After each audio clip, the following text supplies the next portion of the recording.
Ngayon nyo timbang-timbangin kung bakit ang taong ito sa kabila ng sinasabi ng iba ay hindi magaling mag-Ingles.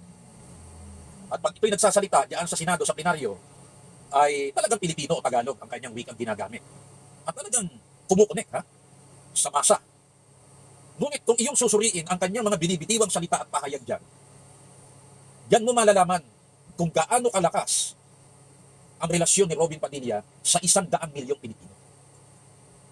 Na kahit mga kilalang abogado na dinadaan-daan sa sigaw, yung kanilang argumento, kayang-kayang pataubin ni Robin Padilla. At kahit maraming lumalait at humahamak yan, hindi ko ikahihiyang ibinoto ko yan. Pero ipagmamalaki ko sabihin, hindi ko ibinoto si Kiko. Bakit? Sapagkat si Robin Padilla, kahit hindi mataas ang pinag-aralan at sabihin pa nating mahulay ang nakaraan at hindi niya naman itinatanggi na siya ay nakulong, namuntiyan.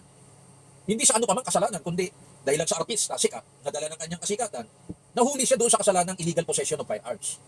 Hindi naman siya nagkasala sapagkat meron siya pinatay, binugbog, pinagtakawan, sinunog, o kaya ay ginahasa. Ay totoo yan, mga ang ika nga ay pinag-aagawan ng mga chicks, di ba? Ugi eh. Pero kahit yung kanyang tinapos, yan po'y graduate ng college criminology. Sapagkat ang pangarap niya yata noon ay magpulis. At yan, galing yan sa pamilya ng mga politiko. Para yan, mga soto, galing sa pamilya ng mga politiko. Madaling salita ay dynasty. Pero yung kanyang sarili, dinalang inihatid niya sa masa sa pamamagitan ng kanyang makulay na pagkatao. Diretso naman yan eh. Wala namang kiyemi-kiyemi yan at walang kaplastikan yan. Hindi katulad ng iba dyan, nagmamalinis. Nung siya ini-interview nga, sabi niya hindi ko naman itinatanggi na bago ako lumabang senador, ako'y naging kriminal. Pinagdusahan ko. Hindi ako katulad ng iba dyan magagaling kung magpakilala, malinis. Magaling na investigador, intelligence officer. Graduate pa ng PMA pero nagtatago. Nung siya'y kasuhan. Ako hinarap ko ang kaso, pinagdusahan ko. At mula doon sa aking mapait na karanasan, natuto ako. Inaamin kong ako'y kriminal bago ako lumabang senador. Hindi ako katulad ng iba, lumaban mo ng senador at naging senador, pero ngayon kriminal. Oh, marami pong nakakulong na walang kasalanan. Ngunit marami po, higit na mas marami ang nakakalaya na punong-puno ng pagpapakunwari sa kanilang sarili. Puro kaplastikan, puro pagiging tupperware o orokan ang pagkatao. Minamaskara nila ng husay sa Ingles, maayos na bihis, pero hindi nila pwedeng itago ang katotohanan na kaya naghihirap ang bansa natin, yang iba at maraming naka-Amerikan at nakabarong at magagaling mag-Ingles, nasa matataas na posisyon, yan po ang mga pusakal na kriminal. Magnanakaw po yan ng buwis ng taong bayan, harap-harapan sa katanghaliang tapat, sabi nga ni Senador Marcoleta. So, alam na nating lahat at sumabog sa buong mundo, sikat na naman ang Pilipinas sa ilalim ng administrasyon ng kasalukuyang Pangulo. Ang nangyari, dyan mismo sa probinsya ng kanyang pinsang buo, Martin Romualdez. December 23, umatin po ako ng seminar dyan. Dyan mismo sa San Jose, Tacloban City. Malapit lang dyan ang eskwelahan na pinangyarihan ng karumal-dumal na krimen na ginawa ng dalawang minors na yan. Pero alam ba ninyong last year pa, ipinaglalaban na ni Senador Robin Padilla at sinusuportahan siya ni Senador Marcoleta na yung batas na yan ni Kiko, sapagkat si Kiko po ang principal author ng batas na yan. 2004, bagong-bagong congressman pa lamang si Senador Marcoleta sa Kamara noon. 20 years ago, last year, na maging senador siya, isinulong nila ni Senador Marcoleta after 20 years na magkaroon ng amyenda sa batas na yan. Pero alam niyo ba kung sino ang tutol na tutol? Mahal na mahal ang mga bata. Kiko, si Risa.